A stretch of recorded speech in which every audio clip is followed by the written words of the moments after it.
السلام عليكم ورحمة الله وبركاته. إيجا وبلي سخية وبلي تيتيا والروتان دبيروهم داو سجنتان انجلكي سور دفاجرتان أرانتنا سجنتان سنيف كبدر فيه تاس دفاكنا جرو كتاس دفا أرانتنا أباكو تعيا وجين إسا وجين سجنتا كبدر فيه تنافو هنجز أم سجنتا تنياتي نوجين تراجنا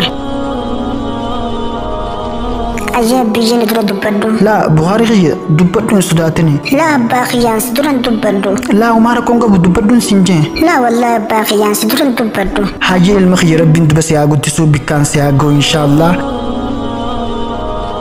إيجا أرانتنا أكو مغرتي بخارين دبردتي أرانتنا سجنتا جايبا كبني تلفني. إيجا سجنتا تنرا أكا غرسا جايبا أركنو أبديكم نجنا.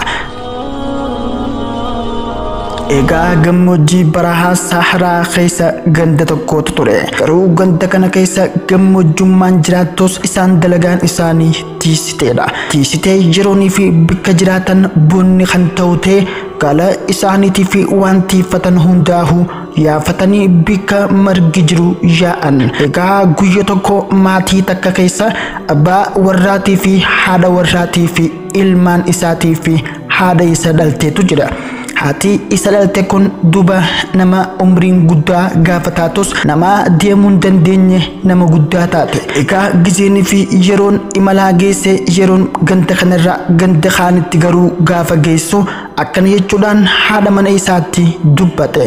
Egaa yeroonii fi gartee yaa'u yaanu ganda kana ummaa teenya if wajjin fuunee hiyyaanu jedheen. Akkanii fi isiin hin beeloonee sinqii wayyeessi bira kaayee sinqii san nyaattee hajiratu hanga namni karaa deemu isii fuudhee bira galchu itti hime. Haati mana isaatis haayechuudhaan dubbii jalaa fuute.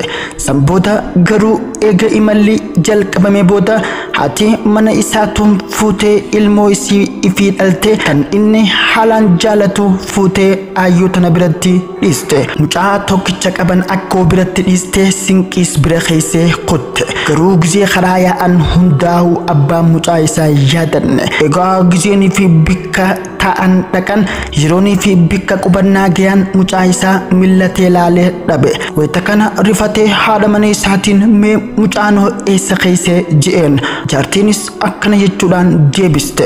Eessatti dhiiste jennaan lakki mucaa ummaatee birattiin dhiisee jetteen. Wayita kana akkamitti jennaan haati warraatis akkana jechuun deebisaa qubsaa deebistees. Wanniin achitti dhiiseef booda atis akka mucaan kee barahaa keessatti sin dhiifne jechaan mucaa biratti dhiisee jetteen. Booda atis akka mucaan kee barahaa keessatti sin dhiifne jechaan jetteen. Wayita kana rifate jechi kun keessa gadi yaa'e. San booda duba akka ta'e walumaan halaallu. Eeganii fi isin akkana jecha kana jetteen booda rifatee san booda farda isaa yaabbatee fiigaa iddoo sanitti dhufe. Wayita iddoo kana ga'uun kunnooti isaan lamaanuu ummaa isaatii fi ilma isaa haati isaa mucaa isaa kana fuutee fixees maxxansitee yiyyiin dhuftee akkatti isaanin marsitee teesse. Wayita kana yiyyii tanaan jechuun dubbattee irraatti ariite. Haadaa waladu waladi. Haadaa waladu waladi. Kuni mucaa ilma kiyyaati narraan tuqinaa jechuudhaan yiyyii tana irraa dhorkuu eegalte. Wayita kana abbaanis jecha isin jettuun kana dhaggeeffatee booyuu jalqabe. Wayita kana yiyyii sanis irraa ufe itti dhaqee ummaa isaa marame. Melaal gaa dubbii nama ajaa'ibsiiftu. San booda haadha isaatis fuudhee fardarra kaayee booyaa ilmoo isaatis fardarra kaayee ifii lafa deemaa bakka iddoo qubatan san ge'an. Wayita kana gizeenii fi achi ga'een booda toobaa gama rabbii deebi'ee sheenawee waan dalage irratti. San booda haadha isaatis onfii gaafate haatinis onfii goote. Garaa waalallee silaahuu akkamitti jabaata. Egaa san booda jecha jaartiin isaa jetteen kun garaa keessa gayyaa.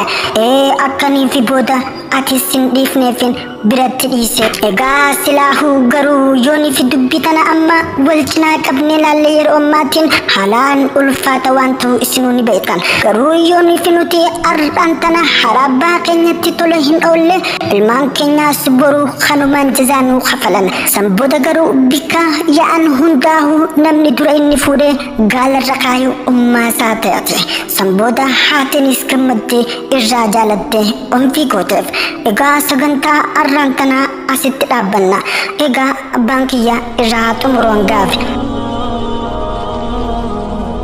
Egaa akkuma gartee duba dhageessan kana yeroon amman tana keessa jirru namni haadha abbaatti mataa yoo jabaates galannee dafeeti deebi'aaf tanaafuu kan nurraa barbaachisu haadha abbaa keenya qaalii goone tola itti ollee akkuma isaan gaafa xiqqaadhaan nu guddisanitti nutis duba gartee isaanitti tola olluu qabna.